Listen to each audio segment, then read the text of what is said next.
আমাদের অনন্য স্টোরি সকল প্রকার পার্ট গল্প দেখতে আমাদের চ্যানেলটি সাবস্ক্রাইব করে পাশে থাকা বেল আইকনটিতে ক্লিক করে অল নোটিফিকেশন অন করে দিন। আমি থামতে পারিনি তোমার গালে নরম দুঃখ, আমায় দুহাত দিয়ে মুছতে দিও প্লিজ। উর্বি আর অপেক্ষা করে না, রাউনাবকে শক্ত করে জড়িয়ে ধরে হু হু করে কেঁদে ওঠে। রাউনাব একটা গভীর নিঃশ্বাস ফেলে, উর্বির কান্না থামার অপেক্ষা না করেই উঠে তাকে কোলে তুলে নেয়। সমস্ত পিছুটান গ্লানি কাটিয়ে শুরু করতে যাচ্ছে নতুন এক অধ্যায়। কপালে চুমু এঁকে উর্বির ভেজা চোখের পাতায় চুমু খায়। উর্বির কানের কাছে মুখ নিয়ে ফিসফিসিয়ে বলে, কাঁদবে না, আমি আছি, আমি থাকবো। উর্বি ঘুমন্ত রাউনাফকে দেখছে, এক দৃষ্টিতে তাকিয়ে আছে সেই তখন থেকে, চোখ ফেরাই না সে। লোকটা কেমন বাচ্চাদের মতো ঠোঁট উল্টিয়ে ঘুমায়, ঘুমালে কি নিষ্পাপ দেখতে লাগে। ঘুমন্ত রাউনাফকে দেখে মনে হচ্ছে সে কোনো স্বপ্ন দেখছে। আচ্ছা, কি স্বপ্ন দেখছে এই লোক? নিশ্চয়ই কোনো রোমান্টিক স্বপ্ন নয়, হয়তো দেখছে কারো অপারেশন করছে। অপারেশন থিয়েটারে নার্সদের ধমকা ধমকি করছে, সিস্টার গজ কোথায়, স্টুপিড সিস্টার নাইফ কোথায়, আহম্মক সিস্টার ব্লেড কোথায়। নিশ্চয়ই এসবই দেখছে। কপালটা কিরকম কুচকে আছে, স্বপ্নে সিস্টার আর এন্ট্রান ডক্টরদের ধমকাচ্ছে বলেই কুচকে আছে কপাল। দীর্ঘ সময় পরে ধীরে ধীরে রাউনাফের কপালের সেই রেখা বিলীন হয়।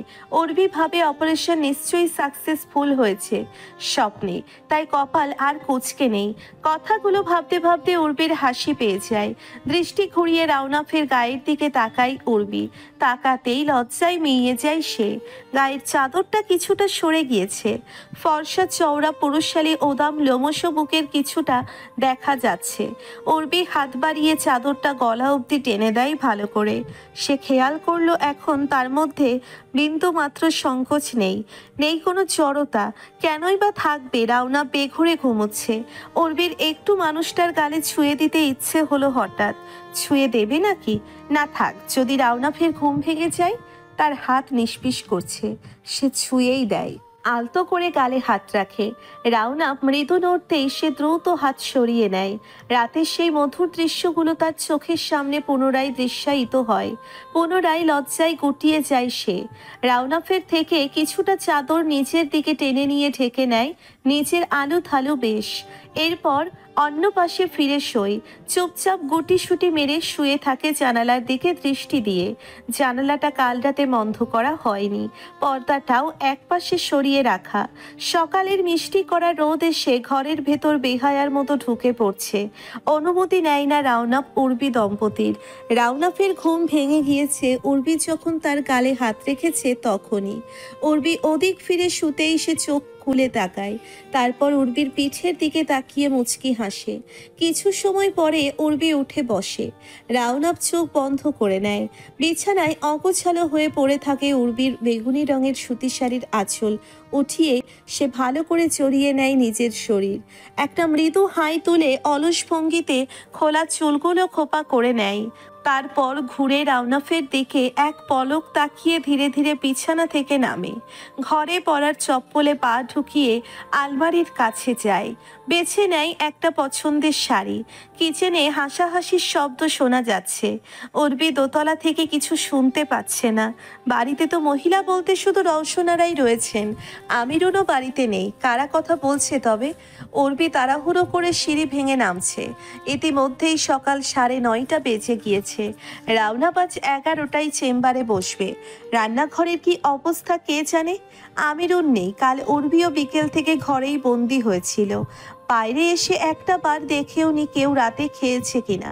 শর্মির আজ স্কুল ছুটি, তাই তাকে টিফিন করে দেওয়ার ঝামেলা নেই। তবে ছেলে মেয়েগুলো এত সকাল অবধি না খেয়ে আছে ভেবেই কেমন অপরাধ বোধ হতে থাকে উর্বির। এখন ছটপট করে সব করে নিতে হবে তার। কিচেনের দিকে এগিয়ে যেতেই উর্বি দাঁড়িয়ে যায়। তার ননদেরা জায়েরা 4 জনই রান্নাঘরে। উর্বি কিছুটা অবাক হয়ে তাকায় সবার দিকে। অন্তরা কিচেনে শুকনো মুখ করে একটা চেয়ারে বসেছিল, বাকি 3 জন কাজ করছে।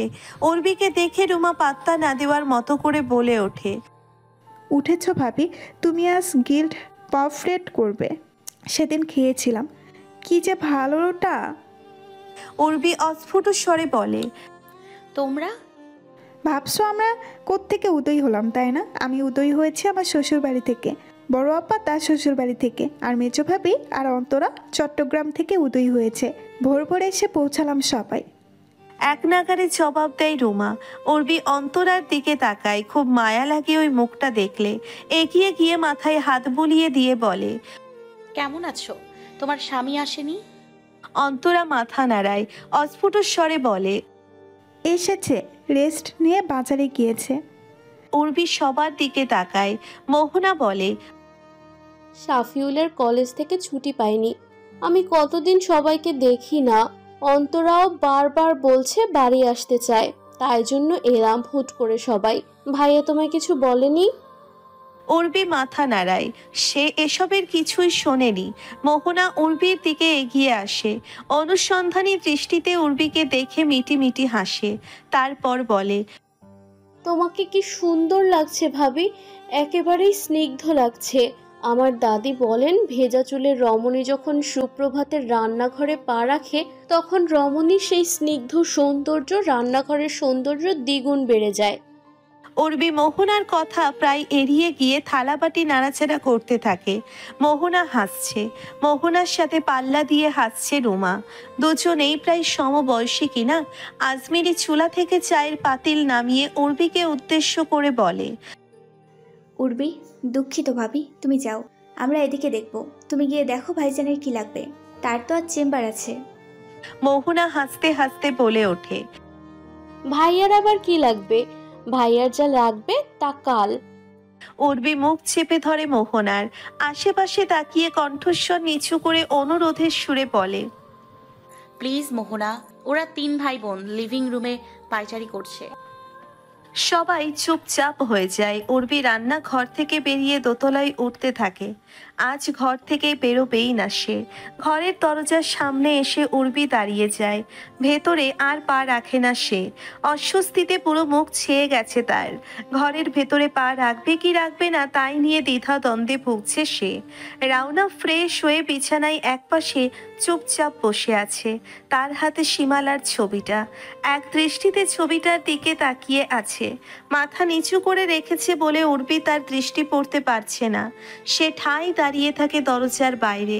এই সময়ে ঘরে ঢুকে ওই মানুষটাকে অস্বস্তিতে ফেলতে সে ইচ্ছুক নয়, একেবারেই নয়। আন্টি, এখানে দাঁড়িয়ে কি করছো? শর্মির ডাকে উর্বি ঘুরে তাকায়। রাউনাপ মাথা তুলে তাকায়। উর্বি নিচু গলায় শর্মিকে বলে, এমনি দাঁড়িয়ে আছি, কিছু বলবে? হ্যাঁ, আজ বিকেলে আমি আর আপু শাড়ি পরবো, তুমি পরিয়ে দেবে? উর্বি হেসে মাথা নাড়ায়। শর্মি চলে যায় নিজেদের ঘরের দিকে। রাউনাপ সীমালার ছবিটা রেখে উঠে দাঁড়ায়। ঘরের বাইরে এসে উর্বির সামনে দাঁড়িয়ে বলে, কি হয়েছে, এখানে দাঁড়িয়ে আছো কেন? উর্বি নিচু গলায় বলে, এই তো ঘরেই ঢুকছিলাম। রাউনাপ চারপাশে দৃষ্টি বুলিয়ে উর্বির হাত ধরে, তারপর ঘরের ভেতর নিয়ে যায়। উর্বি তার হাতের দিকে তাকিয়ে আছে। সে খেয়াল করেছে এই মানুষটা তাকে ছুলেই সে নতুন করে তার অস্তিত্ব টের পায়। উর্বির অস্তিত্বহীনতার জটিলতা কেটে যায় এই মানুষটার স্পর্শে। সম্মোহিত হয়ে থাকে উর্বি।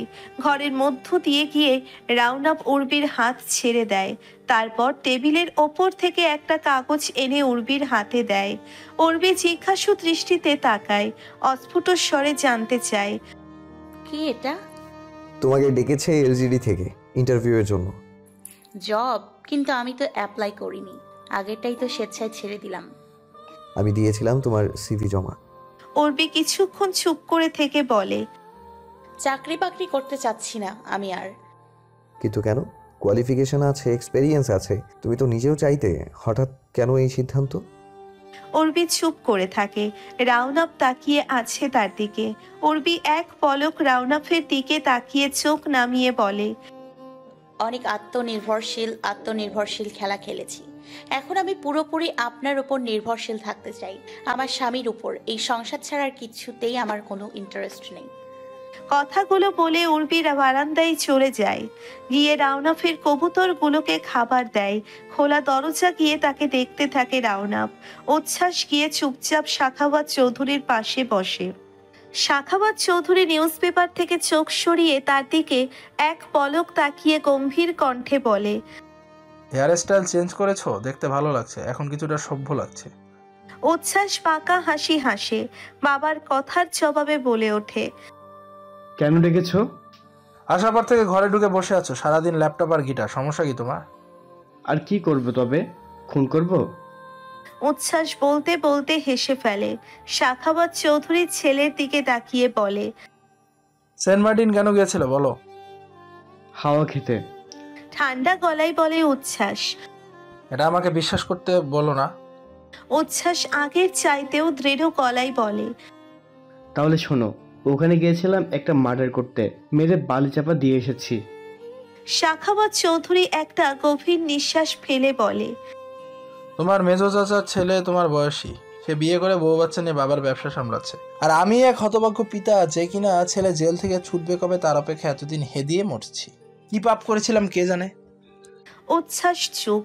সাখাওয়াত বলতে থাকে, তখন তোমার ঘরের বাইরে দাঁড়িয়ে শুনলাম সজীবের কাছে জানতে চেয়েছো উর্বির খবর। কি চাইতেছো কি তুমি? উর্বি এখন বিবাহিতা। উচ্ছ্বাস উচ্ছ্বাস বাবার কথায় পাত্তা না দিয়ে একটা সিগারেট ধরায়। সাখাওয়াত সেদিকে তাকিয়ে বলে ওঠে, বাবার সামনে সিগারেট খাচ্ছ? উচ্ছ্বাস কিছুক্ষণ হাসে, হেসে বলে, তুমি যেখানে জানো আমি ওইসব খাই, সেখানে তোমাকে লুকিয়ে ওইসব খাওয়াটা ন্যাকামি। এসব ন্যাকামি উচ্ছ্বাসের চরিত্রের সাথে যায় না। সাখাওয়াত চৌধুরী ছেলের দিকে তাকিয়ে আছে। উচ্ছ্বাস সিগারেটের ধোঁয়া ওড়াতে ওড়াতে বলে, কি রিহ্যাবে দিতে চাচ্ছ আবার? 2 বার পাঠালে ঠিক তো হলাম না। সাখাওয়াত চৌধুরী কিছুক্ষণ চুপ করে থেকে একটা গভীর নিঃশ্বাস ফেলে বলে, রিহাবে পাঠাবো না, আর সামনের মাসে ফ্রান্স চলে যাবে তুমি। ছেলে ভালো হবে এই আশা আমি আর করি না, ছেলে বেঁচে থাকুক শুধু এটুকুই চাই। ঘর গোছাতে গোছাতে একবার রাউনাফের দিকে আঁচ চোখে দেখে উর্বি রেডি হয়ে ল্যাপটপ নিয়ে বসে পড়েছে। উর্বি কিছু জিজ্ঞেস করতে গিয়েও করে না, শাড়ির আঁচল কোমরে গুছিয়ে বিছানার চাদর ঠিক করে দেয়।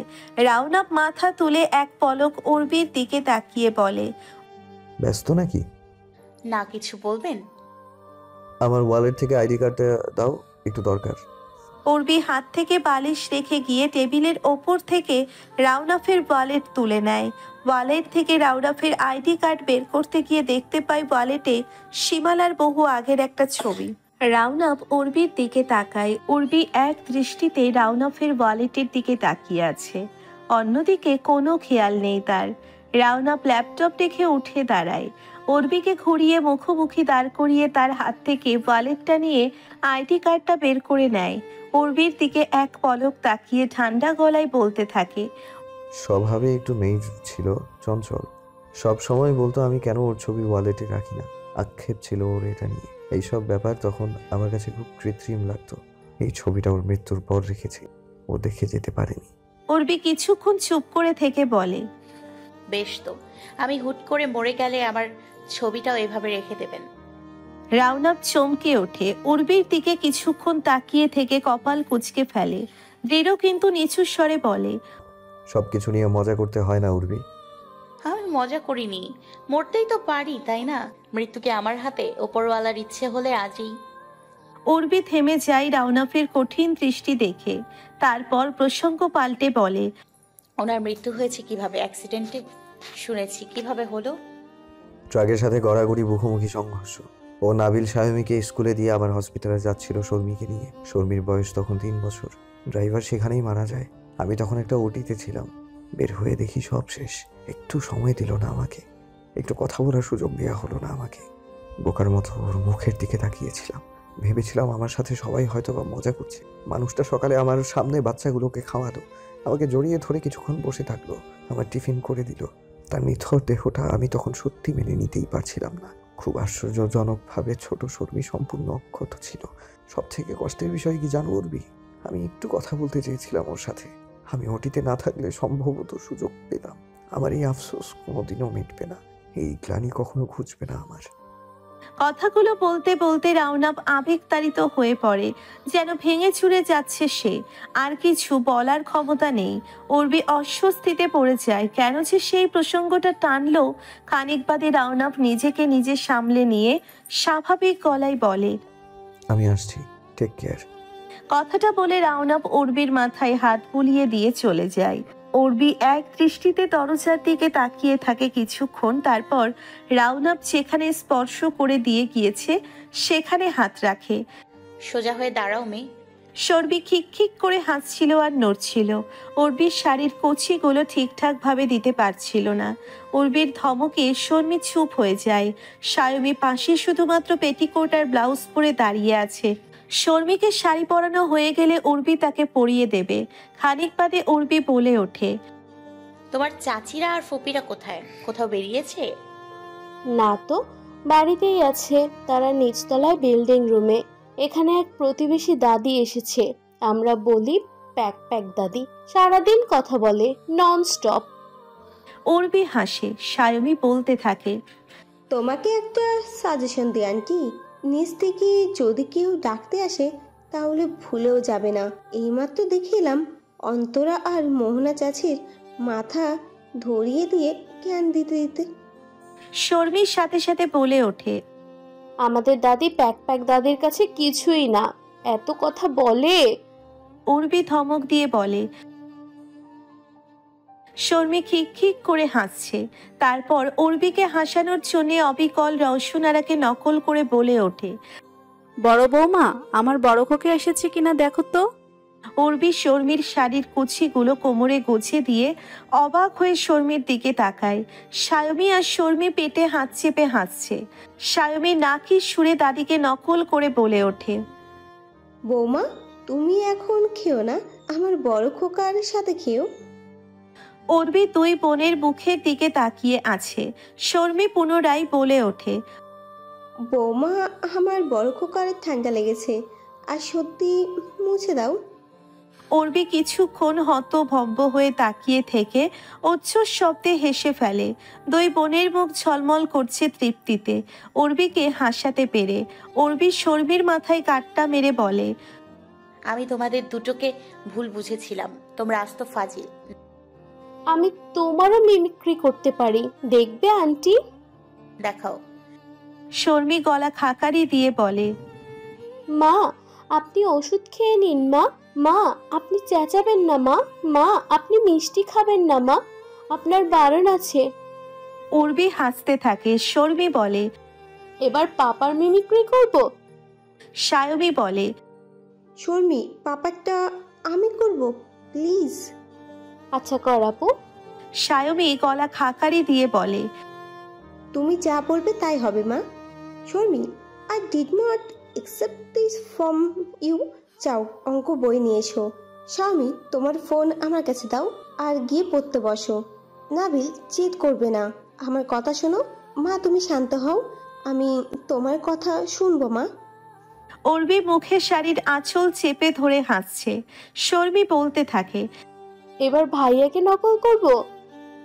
কিছু মুহূর্ত চুপ থেকে শর্মি বলে ওঠে, আমাকে কেউ ভালোবাসে না।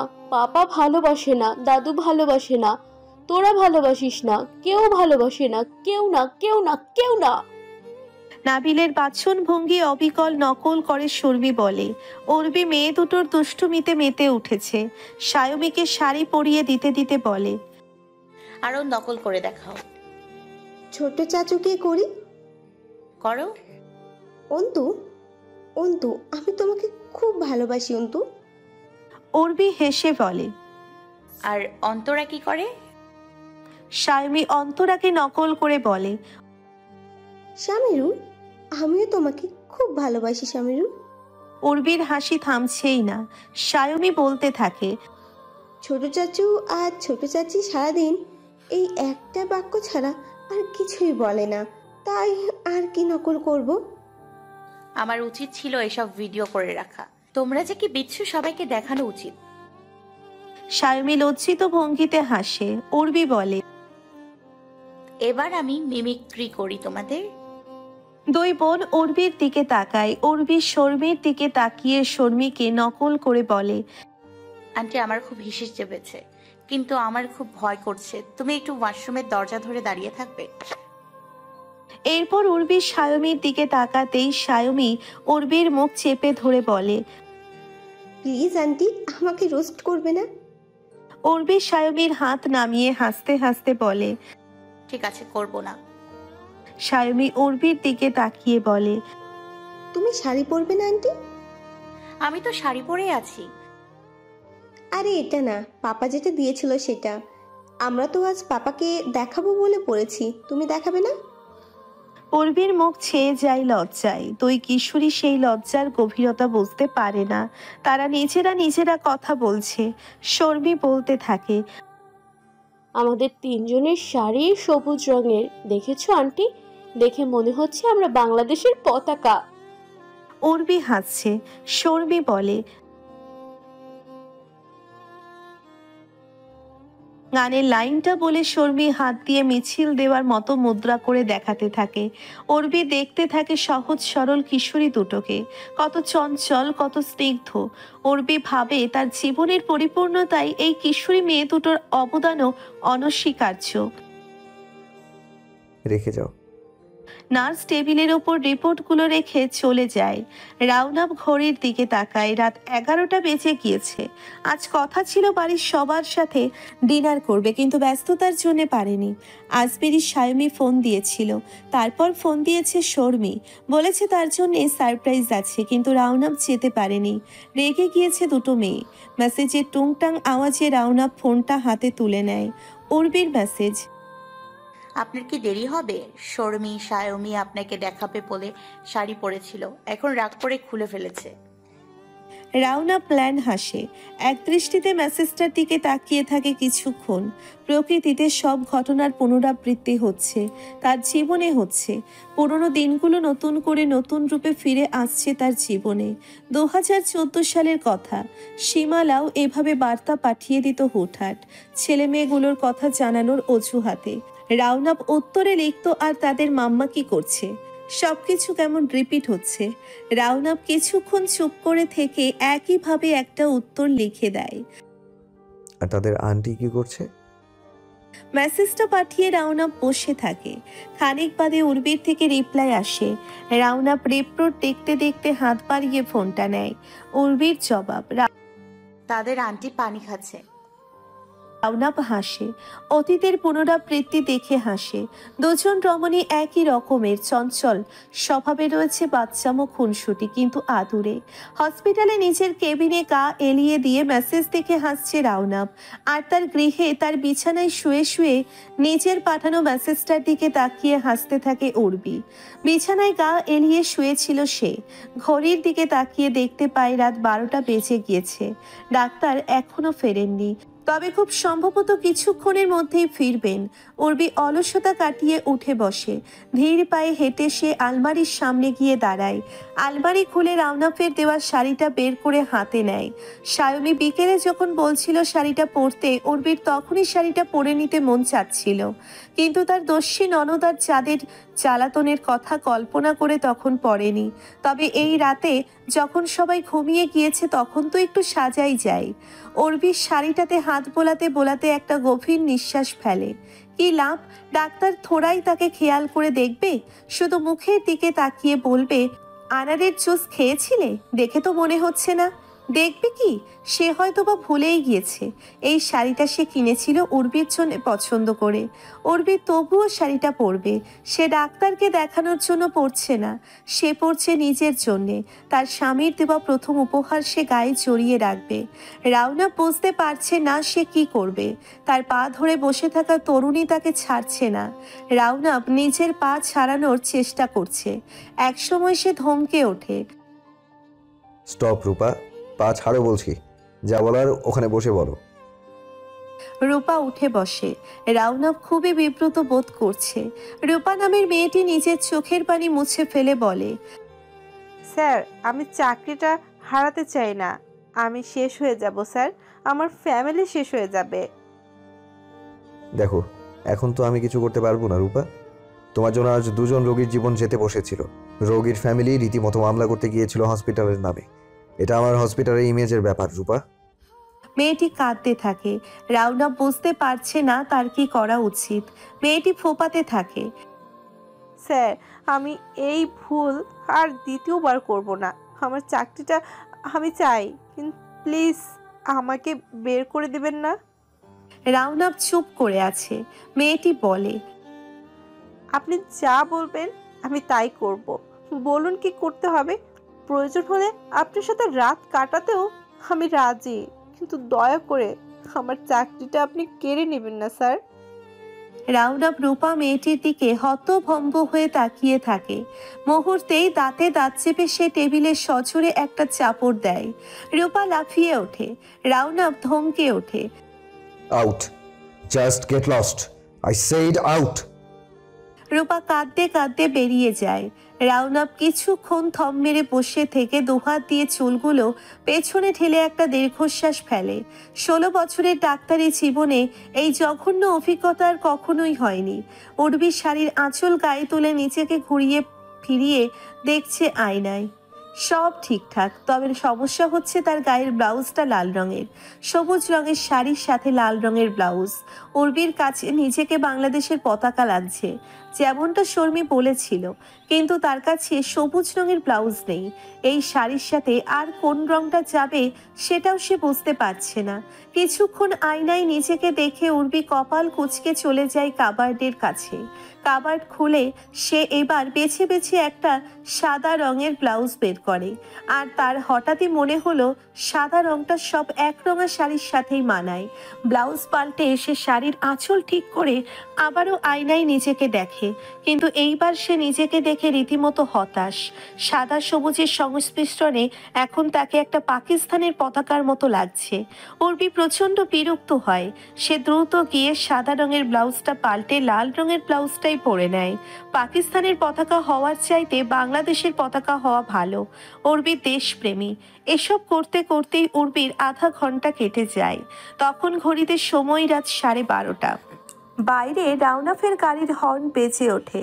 উর্বি দোতলার জানালা দিয়ে উকি মেরে দেখে, তারপর গিয়ে বিছানায় চুপচাপ বসে থাকে। এত রাতে ডাক্তার যদি দেখে সে আয়নার সামনে দাঁড়িয়ে নটাঙ্কি করছে, সেটা উর্বির কাছে খুবই লজ্জার। তবে সে খুব করে চাচ্ছে রাউনাফের দেওয়া শাড়িটাতে রাউনাফ তাকে দেখুক, খেয়াল করুক। সে তো আর নিজে নিজে বেহায়াদের মতো বলতে পারবে না, শুনছেন আমাকে কেমন লাগছে। রাউনাফ ক্লান্ত মুখ নিয়ে ঘরে ঢুকতেই উর্বি বিছানা থেকে উঠে দাঁড়ায়। রাউনাফ চোখ তুলে উর্বির দিকে তাকায়। উর্বির ঠোঁটে ছেয়ে আছে স্বামীর প্রতি আরক্তিক হাসি। রাউনাফ হঠাৎ টের পেল ওই হাসিতে তার সারাদিনের ক্লান্তি, গ্লানি, বিরক্তি ভাব হঠাৎ কোথায় যেন মিলিয়ে গেল। কেমন স্বস্তি লাগছে খুব। চারপাশটা অদ্ভুত প্রশান্তিদায়ক ঠেকছে। ওই যে কথাই বলে না, ইটস মাই প্লেস, সেরকম প্রশান্তিদায়ক ঠেকছে এই 4 দেওয়ালের কামরাটা, যেটা দীর্ঘ 10 বছর তাকে খুব একটা স্বস্তি দিত না। দিনের শেষে বাধ্য হয়ে ঢুকতো এখানে। হাত পা ছড়িয়ে বিছানায় শুয়ে সিলিংয়ের দিকে তাকিয়ে তাকিয়ে নির্ঘুম রাত্রি যাপন করত। বিছানাটাকে, এই ঘরটাকে তার কাছে একটা অন্ধকার মরুভূমি মনে হতো, যেখানে সে পড়ে থাকতো একটা বিন্দুর মতো।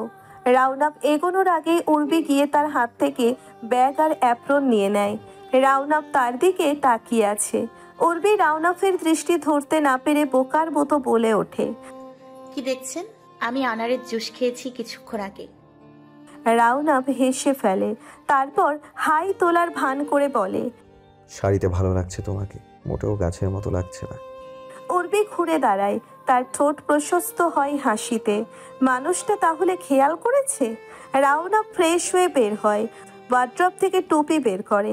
উর্বি তীক্ষ্ণ দৃষ্টিতে রাউনাফকে দেখে বলে ওঠে, মুড অফ আপনার? না তো, একটু স্ট্রেসড। আজ জামাতে এশার সালাত আদায় করতে পারেনি, দেরি হয়ে গেছে অনেক। উর্বি বিছানায় বসে বসে স্বামীর জন্যে অপেক্ষা করতে থাকে।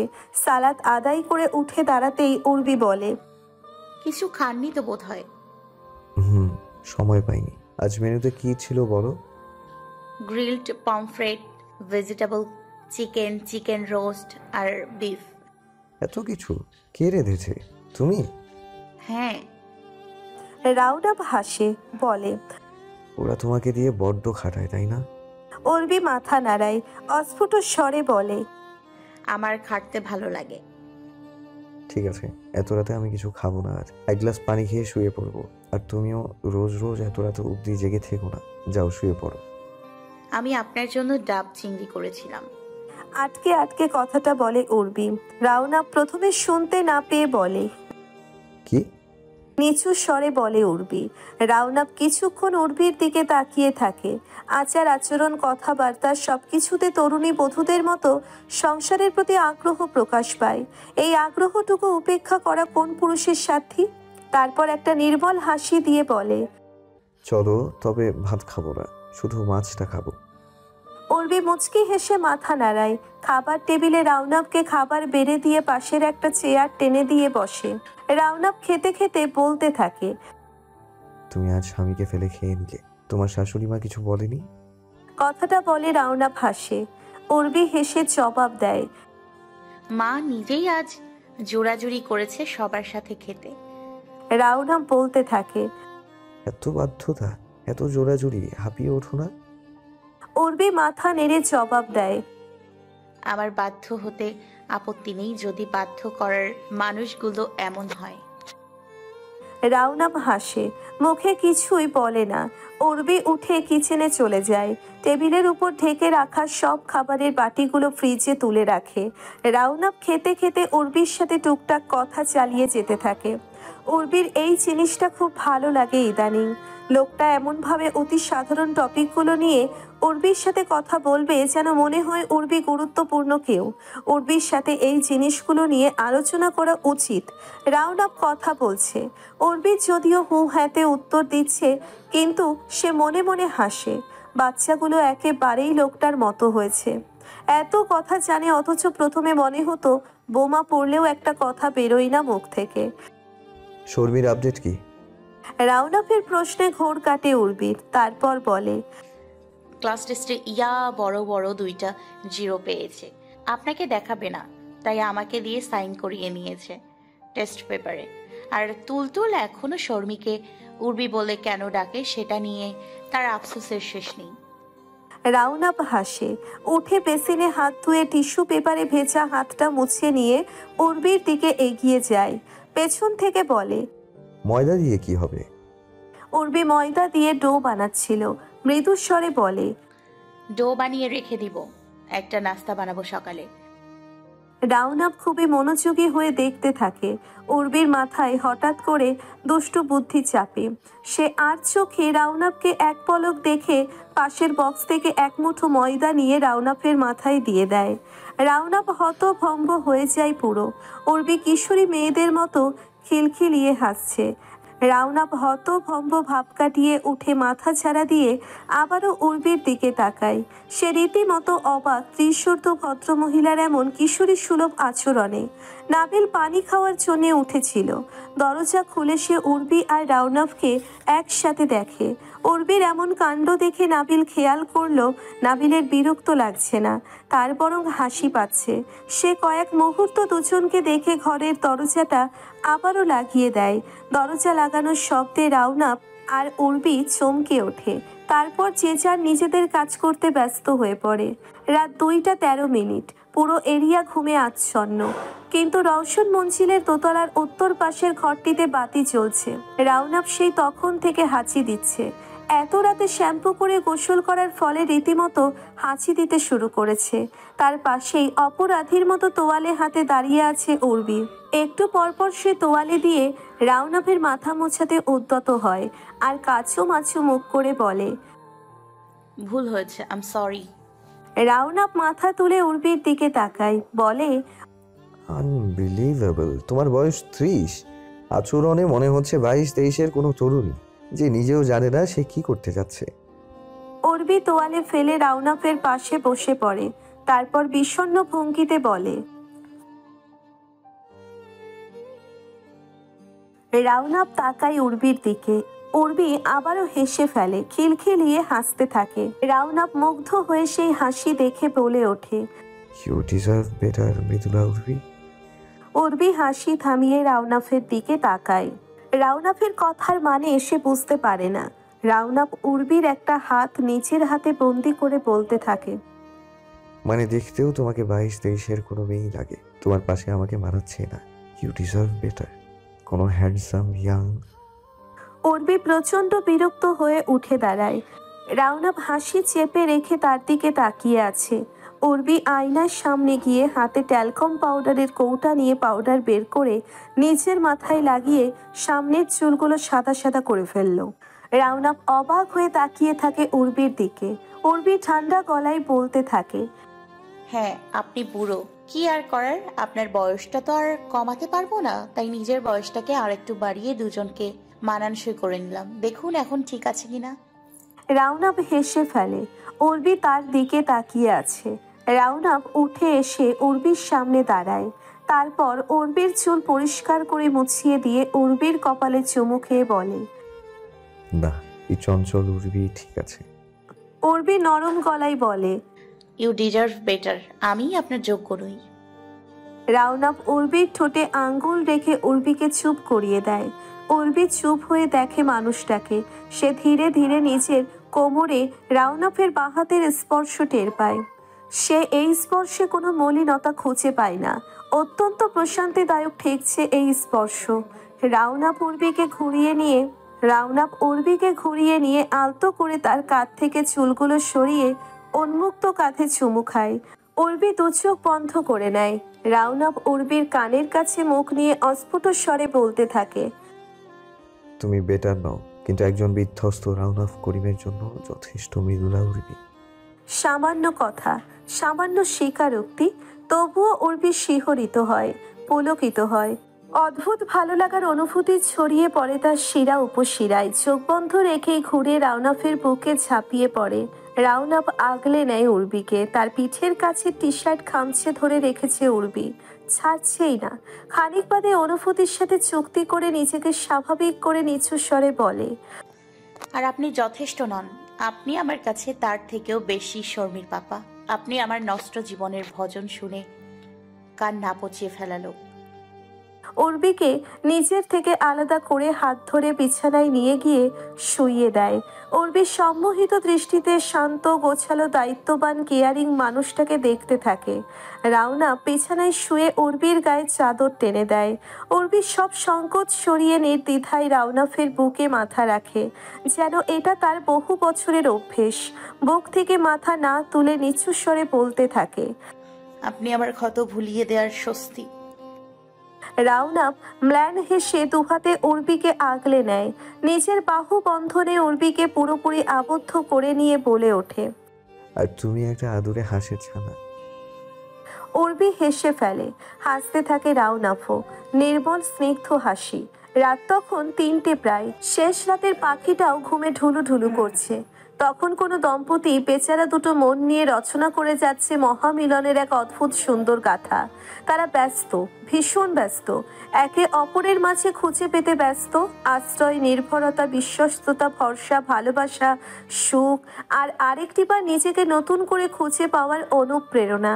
ভালোবাসাবাসীর এই সময়টিতে উর্বির এক মুহূর্তের জন্য মনে হয়নি সে রাউনাফের জীবনে বাড়তি কেউ, বরং সে আপ্লুত হচ্ছে এটা টের পেয়ে সে একটা বিশেষ স্থান পেয়েছে ওই মনে। ওই হৃদস্পন্দন, ওই স্পর্শ, ওই ব্যাকুলতা তাকে জানান দিচ্ছে এসব শুধু শরীরই টান নয়, বরং এটা সমর্পণ। এই পরম স্পর্শে শরীর থেকে সেই যন্ত্রণাদায়ক স্পর্শের চিহ্ন যেন মিলিয়ে যাচ্ছে একটু একটু করে। উর্বি শুদ্ধ হচ্ছে। আবেশে চোখ বন্ধ করে উর্বি। আবেগ গড়িয়ে পড়ে তার বন্ধ দুচোখ থেকে, যা রাউনাফের দৃষ্টিগোচর হয় না। সযত্নে পরম স্নেহে অতি সাবধানতার সাথে মুছিয়ে দেয় সেই আবেগ, যেন উর্বি নামের এই ভাঙাচোরা মেয়েটির স্ত্রী সত্তা অসম্মানিত না হয়। দুহাতে দুই গাল আগলে ধরে উর্বির চোখে চোখ রেখে ঘোর লাগা কণ্ঠে রাউনাফ বলে, হাসির ছানা। উর্বি কেঁদে ফেলে, নিজেকে অতি গুরুত্বপূর্ণ দামি কেউ আবিষ্কার করতে পারার খুশিতে। ফর্সা মুখটা লাল হয়ে গিয়েছে। হাতের ওপর একটা হাত আলতো করে রেখে দেয়, রাখে না, এক প্রকার আঁকড়ে ধরে রাউনাফের হাত।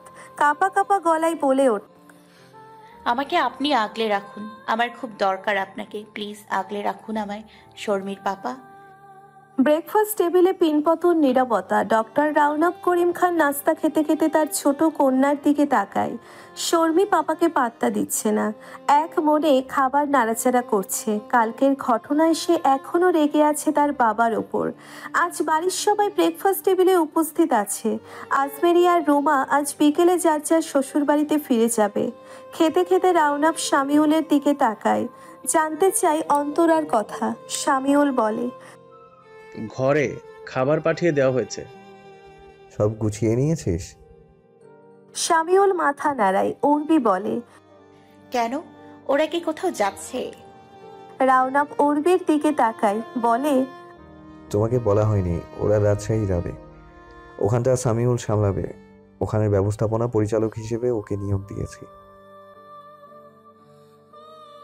উর্বির কথায় শামিউল তার দিকে তাকায়, নিচু গলায় বলে, করছি না আর ভাবি। উর্বি সবার প্লেটে ডিমের পোস্ট তুলে দিতে দিতে বলে, কবে যাচ্ছেন? ফ্ল্যাট দেখেছেন? আমি দেখে সব ঠিক করেছি। সামিউলের সাথে অন্তরাও যাবে। ওরা ওখানেই থাকবে, বিকেলে যাবে আজ। রাউনাপ জবাব দেয়। উর্বি মলিন মুখে বলে, রওশনারা মাথা তুলে তাকায়, তারপর ঠান্ডা গলায় বলে, অন্তরা তার স্বামীর সাথে থাকবে, স্বামী অন্য শহরে পড়ে থাকবে, আর সে এই সংসার সামলাবে, এমন বউয়ের আমার প্রয়োজন নেই। মোহনাকেও শফিউলের সাথে পাঠিয়েছি, সামিউলও তার বউকে সাথে নিয়ে যাবে। আর ঘর কেন খালি হবে? আমার বড় ছেলে, ছেলের বউ, নাতি নাতনি সবই তো আছে। উর্বির শাশুড়ির কথায় ম্ল্যান হেসে কিচেনে চলে যায়। রাউনাপ উঠে পড়ে। আজমেরি বলে, ভাইজান আমরাও বিকেলে যেতে চাচ্ছি, তুমি তো রাতে ফিরবে, দেখা হচ্ছে না আর। রাউনাপ অবাক হয়ে তাকায়, বিষণ্ণ ভঙ্গিতে বলে, চলে যাবে? গত পরশুই না এলি? রোমা হেসে বলে, পরশু না, 4 দিন হয়েছে ভাইয়া। আর এখন তো মন খারাপ করছো কেন? তখন কত কেঁদেছি আমি আর আপা বিয়ে করব না বলে। তখন তো শোনোনি। যেই সরকারি চাকরিজীবী পাত্র পেয়েছো অমনি ধরে বেঁধে বিয়ে দিয়েছো, এখন কেন আটকে রাখতে চাও? রাউনাপ হেসে ফেলে। আজমেরি বলে, বাচ্চাদের স্কুল আছে ভাইয়া, সামনের মাসে আসবো আবার। তাও তো এখন আসছি। বাড়িটা কেমন বাড়ি বাড়ি লাগে বড়ভাবে এসেছে বলে। গত 10 বছর একটু আসতে ইচ্ছে করতো না বাড়িতে। রাউনাপ হেসে আমিরুনকে ডাকে, কফিটা আমার ঘরে দিয়ে যা, আমি বেরোবো এখন। উর্বি শুনেছে রাউনাফের কথা। যেহেতু আমিরুনকে বলেছে তাই সে তার নিজের কাজ করতে থাকে। আমিরুন পাশে এসে দাঁড়ায় উর্বির, নিচু গলায় বলে, নিয়ে যান ভাবি। কি? উর্বি জানতে চায়। কফি নিয়ে যান, ভাইজান চাইছে তো। তো তুমি নিয়ে যাও, তোমাকে বললো যে। আমাকে তো বলেনি, আমি এদিকটা দেখছি। আমিরুন হাসে। উর্বি বলে, হাসছো কেন? আমিরুন হাসতে হাসতে বলে, ভাইজান আপনারে ইশারা দিছে ঘরে যাওয়ার জন্য। যা আপনি গিয়া দেখেন, জরুরি কথা থাকবার পারে। ডাইনিং টেবিলে বাড়ির সব মানুষ ছিল, তাই আপনারে সরাসরি ডাকে নাই। উর্বি অবাক হয়ে বলে, তুমি কিভাবে বুঝলে? আমিরুন হাসে আর বলে, সেই এইটুকুন বয়স থেকে ভাইজানের দেখি বড় ভাবির সাথেও এমন করতো, আমি এগুলো বুঝি। উর্বি লজ্জা পেয়ে যায়।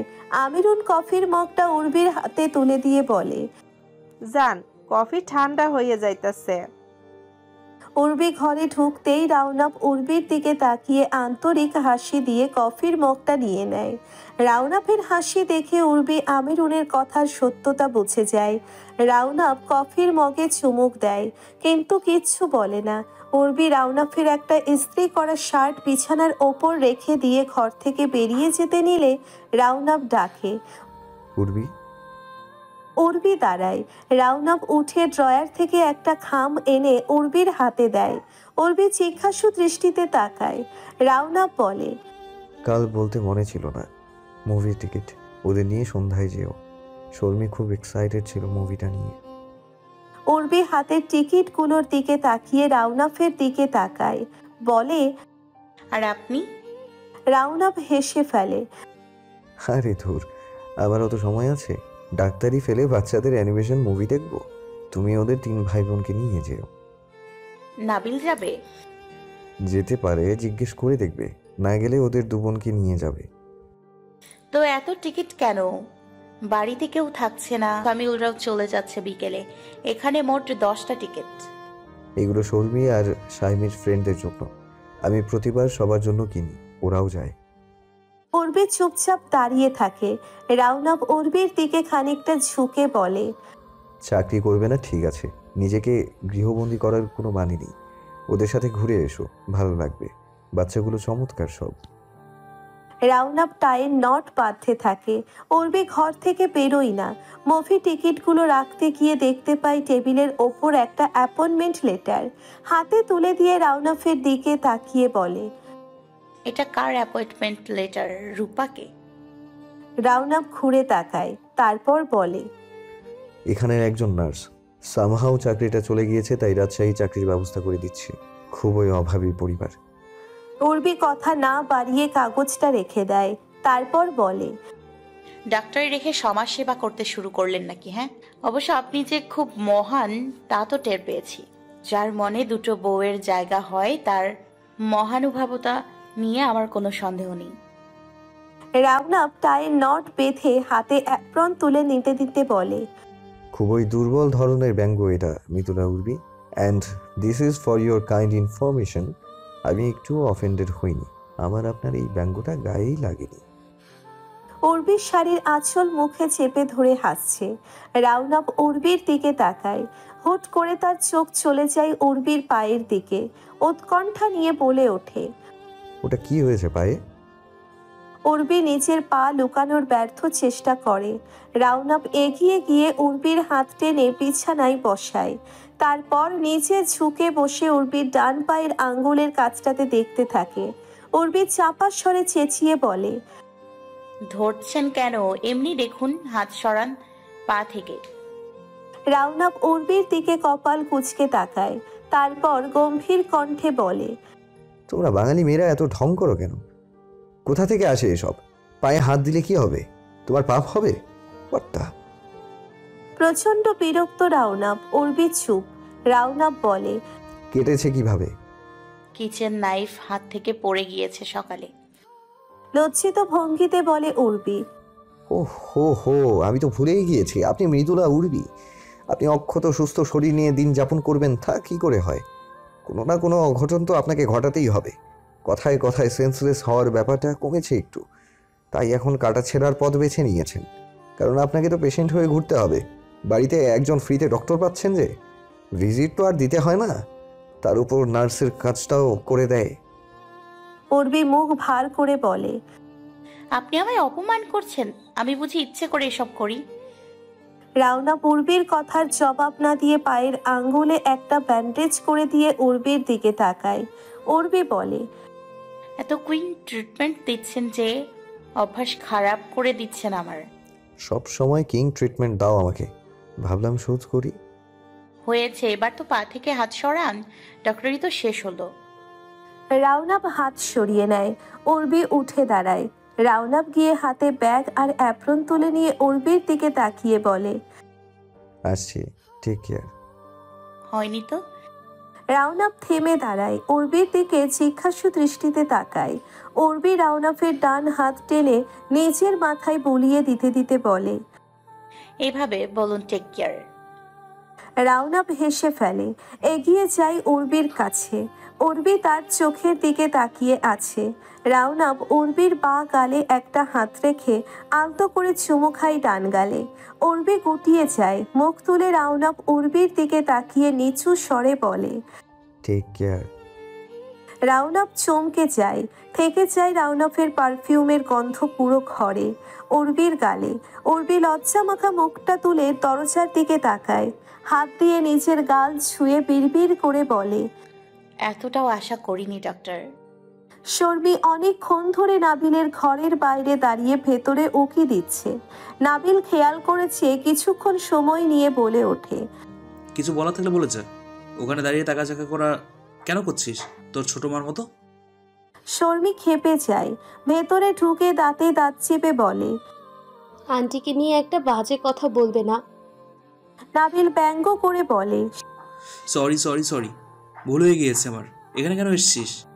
সায়মী ঘরে ঢোকে। শর্মিকে কিছু বলতে না দিয়ে বলে ওঠে, মুভি দেখতে যাব, যাবি তুই? পাপা টিকিট এনেছে 10টা। নাবিলের চোখ বড় বড় হয়ে যায়, অবাক হয়ে বলে, 10টা? কে কে যাবে? আকিব, তুলি, ওদের 4 জনকে বলছি। শর্মি 2 জন ফ্রেন্ড, আর আমরা 4 জন, তুই, আমি, শর্মি আর আন্টি। নাবিল মাথা তুলে তাকায়, বলে, আন্টি? হুম মানে বাবার বউ? হুম মানে দাদুর পুত্রবধূ? বিরক্ত হয়ে জবাব দেয় সায়মী। নাবিল হাসতে হাসতে বলে, মানে তো ছোট মা? সায়মী এবার প্রচন্ড ক্ষেপে যায়। নাবিল হাসছে। সায়মী বলে, সন্ধ্যা 7টায় ফার্স্ট শো, যেতে চাইলে চলো। নাবিল হাই তুলতে তুলতে বলে, আমি যাব না, তোরা ছোট মার সাথে ঘুরে আয়। সায়মীও গা ছাড়া ভাব দেখিয়ে বলে, ঠিক আছে, যাস না, পারিয়ে আসবে, অনেক মজা হবে। নাবিল আর চোখে সায়মীর দিকে তাকায়, নিচু স্বরে বলে, ভাবিয়ে আসবে। সায়মী হাসি চেপে রেখে বলে, হ্যাঁ, ওকে ইনভাইট করেছি, আসবে। যাই হোক, তুই তো যাবি না, থাক তাহলে। শর্মি আর সায়মী ঘর থেকে বেরিয়ে যায়। অর্বি বাইরে দাঁড়িয়ে ছিল। শর্মিকে দেখে ফিসফিসিয়ে বলে, রাজি হয়েছে? শর্মি মাথা নাড়ায়। অর্বি শুকনো মুখে বলে, ও, নাবিল যাবে, দেখে নিও। ওর ব্রেন ওয়াশ করে দিয়ে এসেছি। কিভাবে? বলেছি ফাবিবা আসবে। ফাবিবার কথা শুনলে ও একেবারে খুশিতে গদগদ হয়ে যায়। ফাবিয়াকে? নাবিলের গার্লফ্রেন্ড? ওর গার্লফ্রেন্ডও আছে? এই না না আন্টি, গার্লফ্রেন্ড না, তবে নাবিলের মনে লাড্ডু ফোটে ফাবিয়ার নাম শুনলে। কেমন ব্লাশ করে দেখো। অর্বি হেসে ফেলে। সায়মী বলতে থাকে, এসব কথা পাপাকে প্লিজ বলে দিও না আন্টি, নাবিল আমাকে কাচ্চা গিলে নেবে তবে। অর্বি মাথা নাড়ায়, হাসতে হাসতে বলে, একদমই না, তোমাদের সব সিক্রেটের মতো এই সিক্রেটটাও গিলে ফেললাম। সায়মী হাসছে। শর্মি নাক কুচকে বলতে থাকে, আমার ফাবিয়া আপুকে একদমই পছন্দ নয়, একেবারেই নেকু টাইপ। ওর বাবা মিনিস্টার, তাই এত দেমাগ। ওকে কেন তোমরা ফ্রেন্ড বানিয়েছো আপু? অর্বি শর্মির কথায় অবাক হয়ে সায়মীর দিকে তাকিয়ে বলে, বাবা, রান অফ করিম খানের ছেলের তো কলিজা আছে। শর্মি উর্বির কথাটার মানে ধরতে পারে না, কিন্তু সায়মী ঠিকই হাসতে থাকে। উর্বি হাসতে হাসতে বলে, চলো, তোমরা রেডি হবে। আমি সামিউল অন্তরাকে ফোন করে দেখি ওরা পৌঁছলো কিনা। আমাকে ফ্রান্স বেনি করে দেবে আন্টি? উর্বি হেসে বলে, দেব দেব। সায়মী বলে ওঠে, আমাকে দিও প্লিজ। রেডি হয়ে 3 জন সিঁড়ি বেয়ে নিচে নামতেই দেখে নাবিল রেডি হয়ে বসে আছে নিচতলার লিভিং রুমে। উর্বি, সায়মী, শর্মি 3 জনই তাদের হাসি চেপে রেখেছে। নাবিল কপাল কুঁচকে বসে আছে, বারবার হাত ঘড়িতে সময় দেখার ভান করছে। সায়মী বলে ওঠে, এই কি রে নাবিল, তুই কোথায় যাচ্ছিস? নাবিল উঠে দাঁড়িয়ে বলে, তোদের সাথে। কেন? বলেছিস তো যেতে চাস না। তোদের দেখে শুনে নিয়ে যাবো আমি। সায়মী ঠোঁট বাঁকিয়ে বলে, আমাদের দেখে শুনে নিয়ে যাওয়ার জন্য আন্টি আছে, তোর যেতে হবে না, যত সব পাকামো। উনি তো নিজে নিজে দেখাশোনা করতে পারেন না, তোদের কি করবে? উর্বি বহু কষ্টে তার হাসি চেপে রেখেছে। সায়মী এবার বলতে থাকে, আচ্ছা ঠিক আছে, চল। আসুন, ফাবিবা যাচ্ছে না, ফোন দিয়েছিল। আর কাকে ইনভাইট করা যায় বলতো? নাবিল অবাক হয়ে সায়মীর দিকে তাকিয়ে বলে, ভাবিয়ে যাচ্ছে না? সায়মী হাসি চেপে রেখে জবাব দেয়, না। নাবিল চোখ মুখ কঠিন করে বলে, তো আমার কি, চল, দেরি হয়ে যাচ্ছে। গাড়িতে ওঠার আগে উর্বি সায়মীকে ফিসফিসিয়ে বলে, ফাবিয়া সত্যি আসছে না? সায়মী উর্বির থেকেও নিচু স্বরে জবাব দেয়, আসবে, নাবিলকে একটু খোল খাইয়েছি। উর্বি হাসে। হাসতে হাসতে নাবিলের দিকে তাকায়।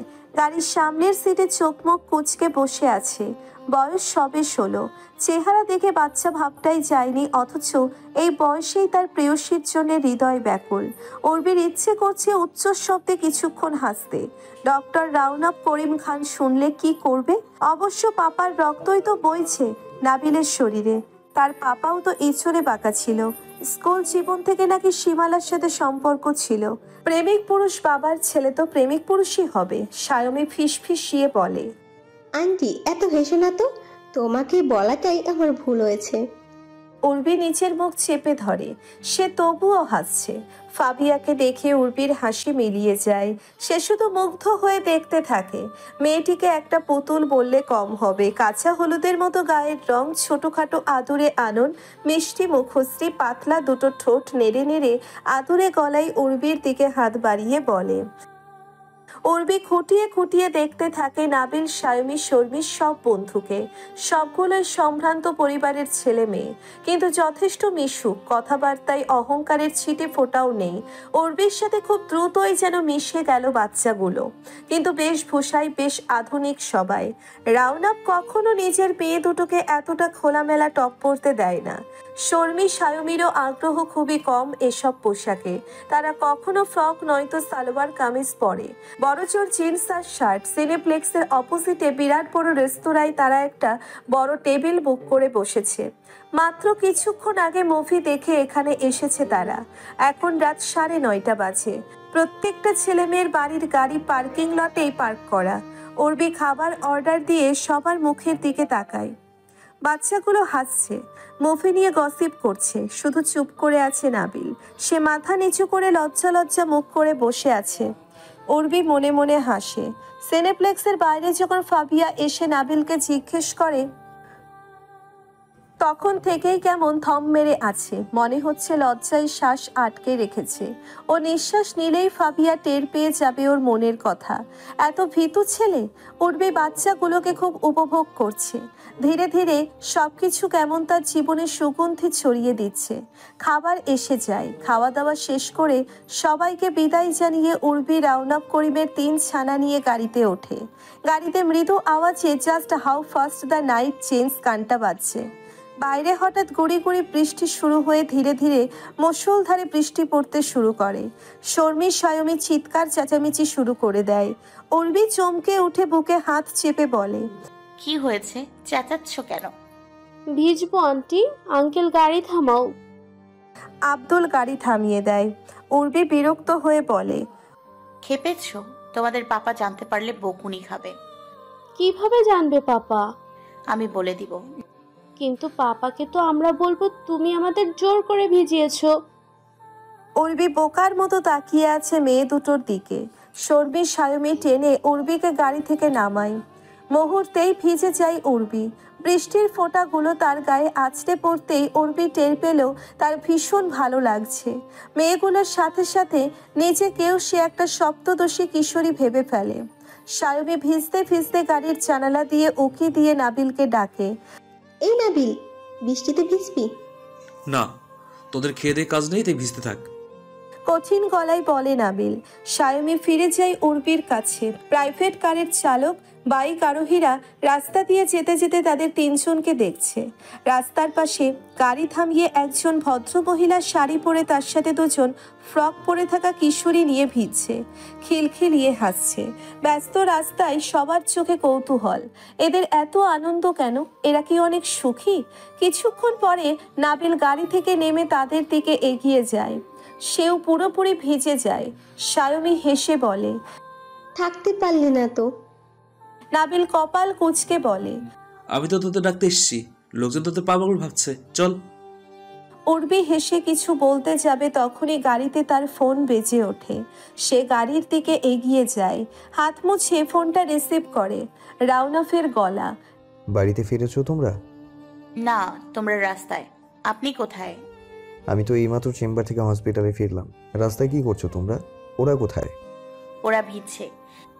ভিজছে মানে? কি আশ্চর্য, এই বৃষ্টিতে ভিজছে? তুমি বারণ করোনি কেন? কারণ আমিও ভিজছি। রাউনাফ একটা গভীর নিঃশ্বাস ফেলে বলে, জ্বর বাঁধালে প্রত্যেককে শাস্তি পেতে হবে।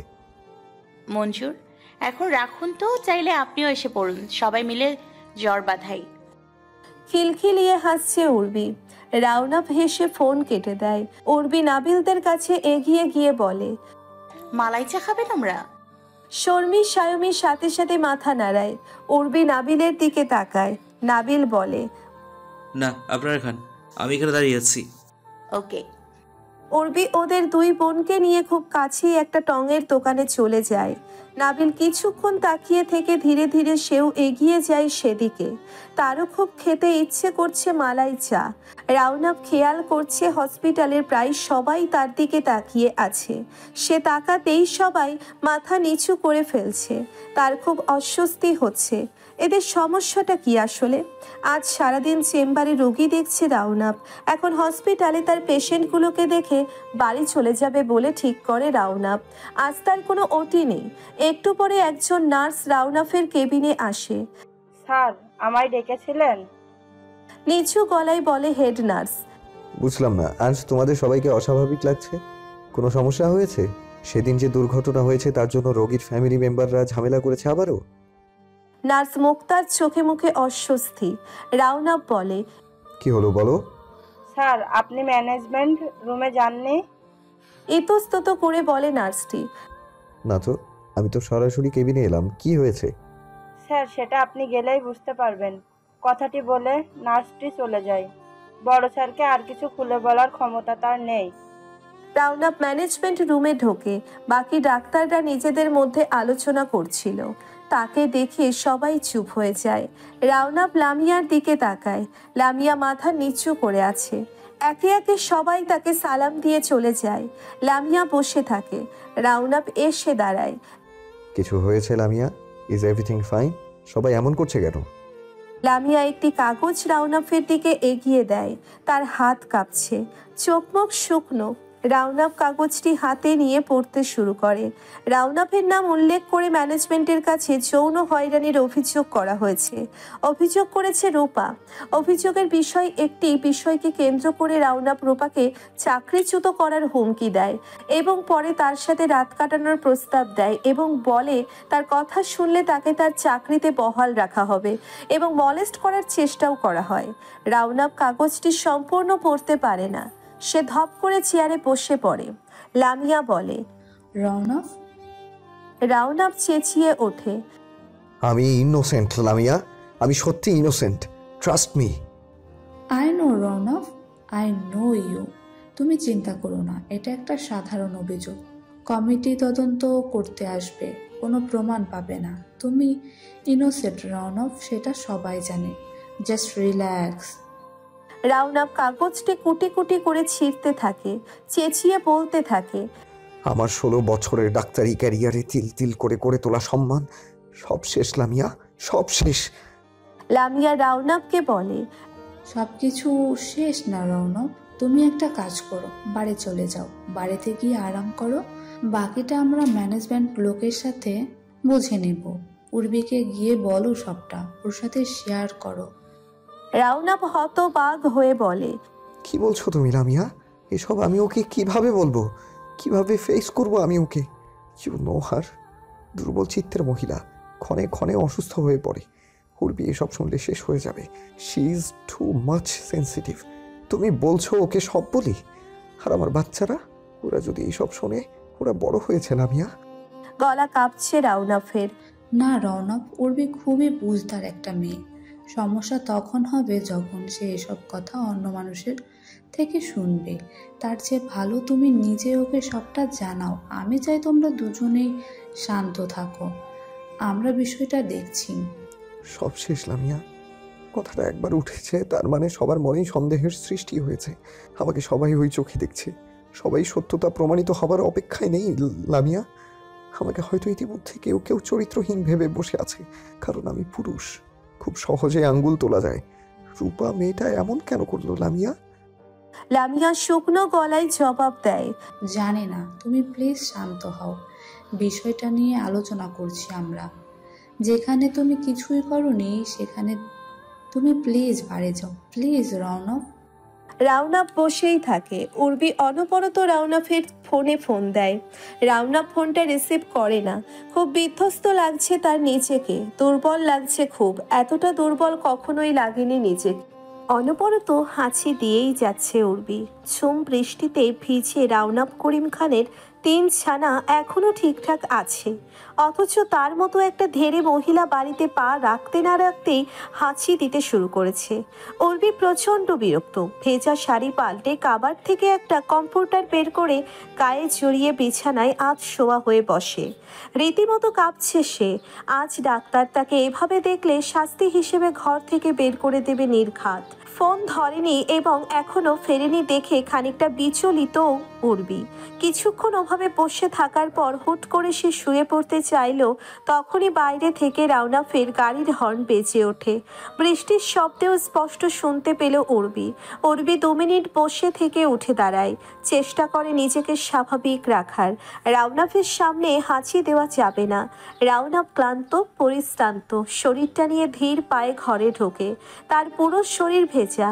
উর্বি ঘুরে রাউনাফের দিকে তাকাতেই ধাক্কার মতো খায়। রাউনাফের বিধ্বস্ত মুখটা দেখে মুহূর্তেই অস্থিরতায় ছেয়ে যায় তার পা থেকে মাথা পর্যন্ত। এগিয়ে যায় সে, কণ্ঠে উৎকণ্ঠা নিয়ে বলে, ভিজেছেন কিভাবে গাড়ি থাকতে? এত রাত হলো কেন? রাউনাফ এক পলক উর্বির চোখের দিকে তাকায়। উর্বির কথার জবাব না দিয়ে চুপ করে থাকে। উর্বি একটা তোয়ালে এনে রাউনাফের মাথা মুছিয়ে দিতে দিতে বলে, বললেন না বৃষ্টিতে ভিজলেন কিভাবে? বৃষ্টিতে ভিজতে ইচ্ছে করছিল, তাহলে আমাদের সাথে জয়েন করতেন। রাউনাফ উর্বির দিকে তাকিয়ে থাকে। উর্বি মাথা মোছানো থামিয়ে দিয়ে রাউনাফের চোখে চোখ রাখে, তারপর বলে, কি হলো, কথা বলছেন না কেন? এত দেরি হলো কেন বলুন? এবার মুখ খুলে রাউনাফ অস্ফুট স্বরে বলে, হসপিটাল থেকে বেরিয়ে নাবিলের দাদাবাড়ি গিয়েছিলাম একটু। উর্বি অবাক হয়ে বলে, সেখানে কি হঠাৎ নাবিলের দাদাবাড়ি কি মনে করে? সেখানে নাবিলের মাম্মার কবর। রাউনাফের কথায় উর্বি রাউনাফের চোখের দিকে এক দৃষ্টিতে তাকিয়ে থাকে। সে টের পেল মানুষটা ঠিক নেই, হয় মানুষটা অসুস্থ নয়তো মন খারাপ। আরও একটা ব্যাপার ঘটতে পারে, আত্মগ্লানিতে ভুগতে পারে লোকটা। আত্মগ্লানির কথাটা ভেবে উর্বির মনটা হঠাৎ বিষণ্ণতায় ছেয়ে যায়। যতই নিজেকে নিজে বোঝাক, উর্বি এটা কখনো মানতেই পারবে না তার আর রাউনাফের সম্পর্কটা নিয়ে। রাউনাফ এখনো মাঝে মাঝে গ্লানিতে ভোগে, কারণ যেখানে উর্বি প্রচণ্ড শ্রদ্ধা করে সীমালাকে, রাউনাফ সীমালার সম্পর্কে উর্বি তো সীমালার স্থান নয় চাই রাউনাফের জীবনে আলাদা তার স্থান, যেটা সে টের পায় রাউনাফ দিয়েছে। তবে এখন কেন মনে হচ্ছে রাউনাফ আত্মগ্লানিতে ভুগছে? উর্বি সরাসরি জানতে চেয়েও নিজেকে সামলে নিয়ে বলে, পোশাক পাল্টে নিন, আমি বিছানা ঠিক করছি। রাউনাফ ফ্রেশ হয়ে বের হয়। উর্বির মন খচখচ করছে। সে কিছু বলার আগেই রাউনাফ বিছানার ওপর ধপ করে বসে পড়ে।